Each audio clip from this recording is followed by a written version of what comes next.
back. It's been a little while since we did a book review, so I figured we're well overdue for one. I figured that a great one to talk about would be the one that I most recently finished reading, which is this one here. It's The Waking Land by Callie Bates. I think it's actually a fairly new book. It said it was 2017, so just last year, so kind of a modern book for me. Anyways, so overall, I'm pretty sure I liked this book. The magic system was kind of fun. I liked I think it was meant to be like Celtic type elements that were in it.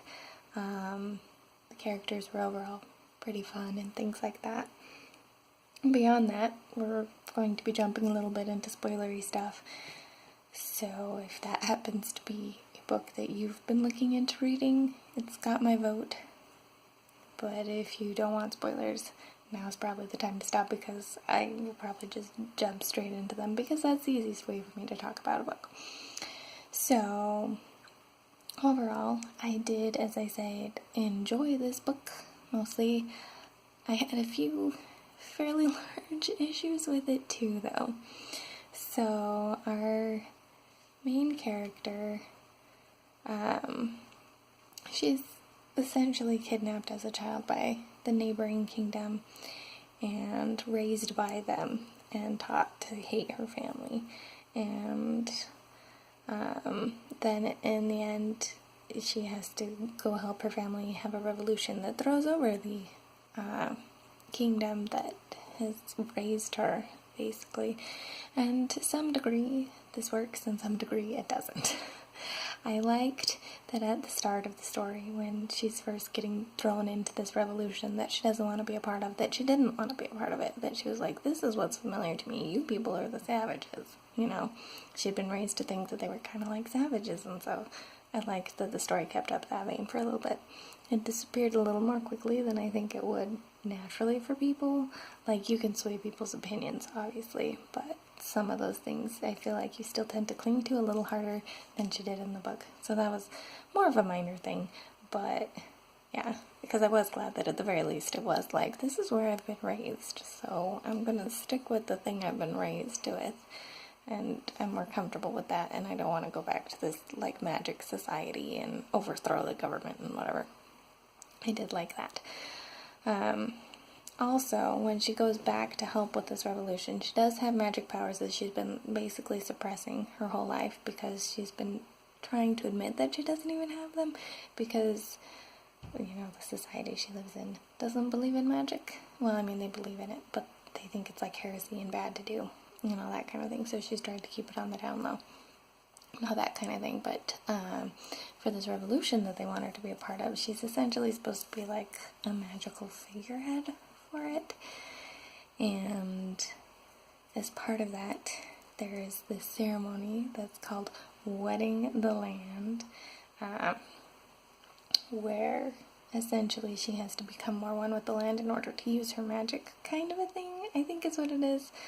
It seemed to draw out her powers a bit more and stuff. I'm not entirely clear on what it actually did, because the book didn't really explain super much. It just used the phrase a lot, wed the land, and expected you to know what that meant, I guess.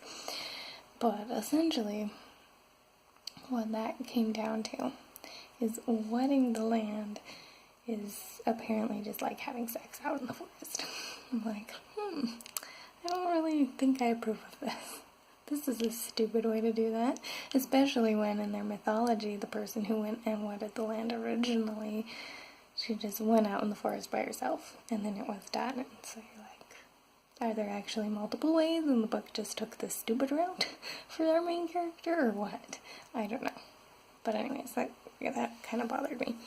And then, after that, whole wedding the land thing, turns out that she can't have kids because she's wedded the land. And I'm like, what kind of ridiculousness is this? Am I secretly reading some sort of pseudo-feminist book where it's like, you don't have to be a mother to be an okay woman. You can go off and do your own thing off in the woods, and you don't have to have kids, you don't have to be married, because that's a thing that comes up too. and all that. You just go off and be a wild woman and you're fine, and it's a great way to live. I'm like, what is this weird agenda that this book is pushing at me? Because she's also got, I would call him her boyfriend, for lack of a better term. And he's also a magician. He's also been sheltered his whole life, trying to hide his magic from people. And originally came to help with the revolution because he'd heard about her and her powers, and he was like, oh, I want to meet this person with these crazy powers, you know, whatever. And they end up falling in love, all that. But then, for whatever reason, something to do with his parents' relationship, he doesn't want to get married. But he's still perfectly willing to be involved and romantically attached, and he's who she weds the land with, so obviously that aspect of it isn't an issue. So in everything but a piece of paper, they are married, I would say. And yet he's like, no, I can't get married. I can't do that to you. I can't do what my dad did to my mom. And I'm like, the book never explains this. It's just like, he won't get married, even though they're basically living out a married relationship anyways. And it's like, yay, neo something or other. I don't know. Is this another weird feminist thing that you don't have to be married and la-di-da? I don't know. It was just really weird because it never really fully explained why his parents had a bad marriage that he didn't want to get into, but why he was still willing to even have a romantic relationship if that's the case.